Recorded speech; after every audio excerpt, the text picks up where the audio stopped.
Hello friends, I'm going to show you how to turn on and off your phone's flashlight. For this to work, you'll probably need an app that your phone already has, or you can install one from Play Store. Just go on your phone and search for flashlight. If you find an app on your phone, just enter into it and it should be real easy to turn it on and off. If you do not find an app on your phone, go to Play Store and search for flashlight.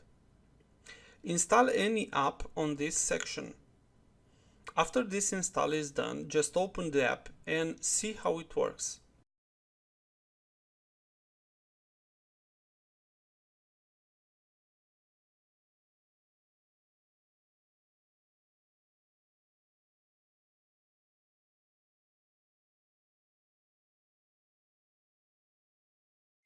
Usually, it has a big button to turn it on or off, like this app that is now on the screen.